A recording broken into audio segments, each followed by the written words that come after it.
Boa tarde. Nesse segmento, vamos à crônica libertária narrada por Dagny Taggart, O Estado e a Liberdade de Expressão, por Wesley. Quando alguém diz que se devem limitar certas palavras, pois essas podem prejudicar ou ofender certas pessoas, e que isso deve ser feito para que assim haja civilidade ou um decoro social, elas não pensam ou se perguntam, em última instância, quem decidirá o que deve ser ou não proibido? Ou quem irá impor isto à sociedade? A resposta para a primeira pergunta geralmente dizem que se baseia na visão moral ou cultural. A sociedade revestida de sua moral irá ditar quais palavras ou expressões que se pode ou não usar. Esquecem-se de que a sociedade não é um ente que tem vontades, desejos, fins a serem buscados.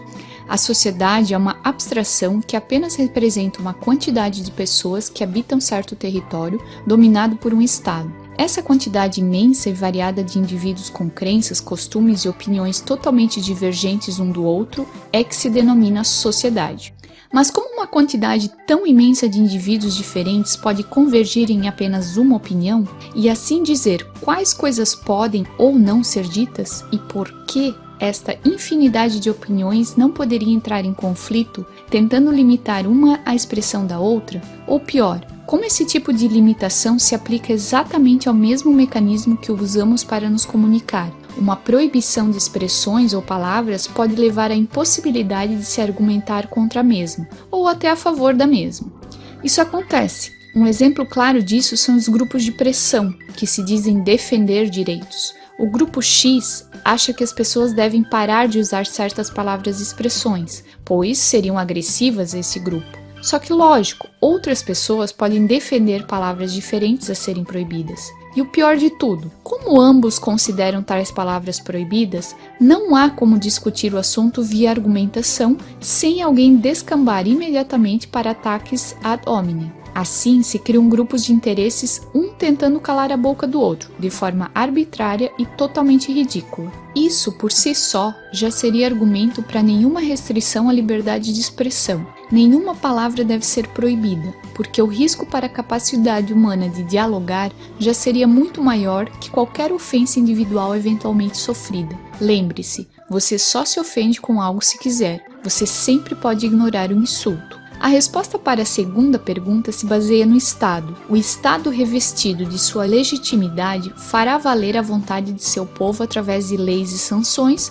e, por fim, através da força e da coerção. Mas afinal, quem é o Estado? O povo que trabalha 8 horas por dia ou o político? Assim, o político revestido de representatividade pressionado por quem o elegeu tentará passar um projeto para acalentar os anseios de seus compatriotas. Mas ele se vê em um problema. Seus amigos de profissão também tentam passar projetos para limitar a expressão de seus indiferentes. Eles tentam entrar em consenso, mas seus eleitores querem sangue. Assim, eles votam aberrações jurídicas e leis arbitrárias. Esquecem-se de que essas leis não dirão a respeito apenas a esses grupos de pressão, mas sim a toda a sociedade, a indivíduos que nem sabem sobre as preferências deste. Após isso, o Estado, usando de sua força, impõe a vontade de certos indivíduos sobre estes. Essa é a falha básica do juspositivismo. Sociedades são compostas de pessoas com intenções e sensibilidades diferentes, culturas e motivações diferentes.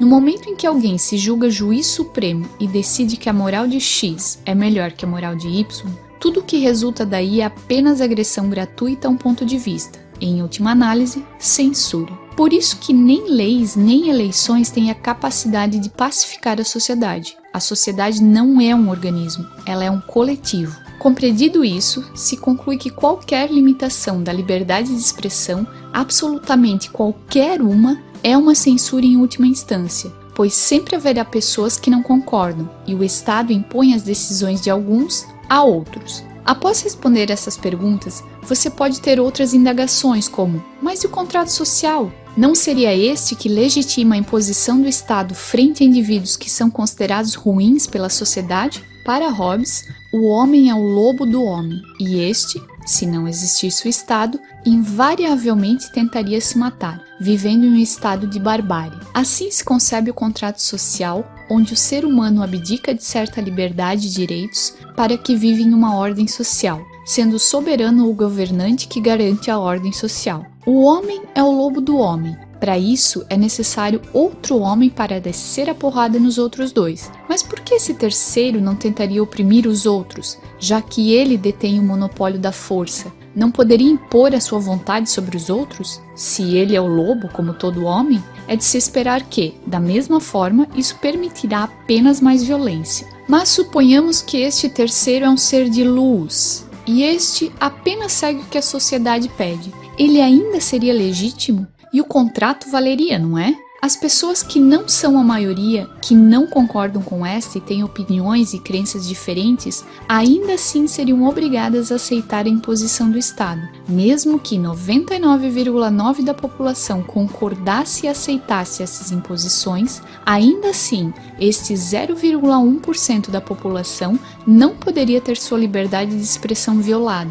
Se um indivíduo discorda do Estado e não o aceita, esse Estado é ilegítimo. Você talvez não esteja convencido, talvez ainda ache que é necessário o monopólio da força para que se reprima indivíduos ruins. Disse Hans Hermann Hoppe sobre isso. Trata-se de uma proposição verdadeira e inegável, a afirmação de que, sendo a humanidade o que ela é, sempre existirão assassinos, ladrões, agressores, trapaceiros e embusteiros, e de que a vida em sociedade será impossível a menos que eles sejam ameaçados com punições físicas. Através da ameaça do uso da coerção ou através da aplicação da violência àqueles indivíduos que não respeitam as vidas e as propriedades dos demais a se submeterem às regras da sociedade.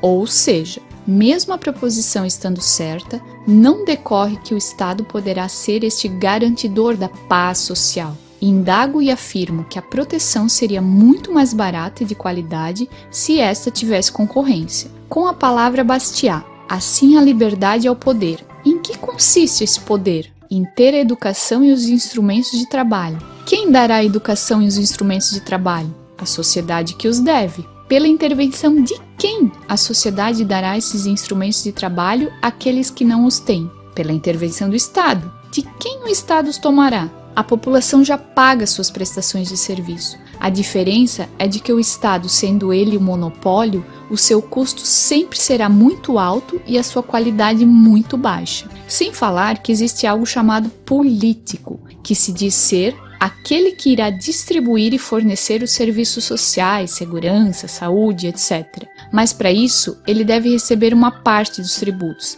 para que assim ele possa, com seu tempo escasso e precioso, se dedicar a essas empreitadas. Ele, diferente de um trabalhador comum, não produz, não gera lucro e assim vive o seu mandato sugando o dinheiro de quem realmente trabalha e produz. O político é um parasita da sociedade. Como diz Rothbard, de fato é uma regra prática útil. Quando seu governante clama a plenos pulmões por sacrifícios, tome cuidado com a sua própria vida e com a sua carteira.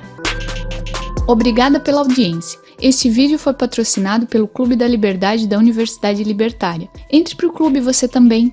Veja o link na descrição do vídeo. Pessoal, terça que vem, dia 5 de novembro, o Peter vai fazer uma live aqui no canal às 20 horas. Vamos começar a live falando sobre o livro Vigiar e Punir, de Michel Foucault. Mas como sempre, o livro é só para iniciar o papo. Depois falamos de coisas aleatórias. Até mais!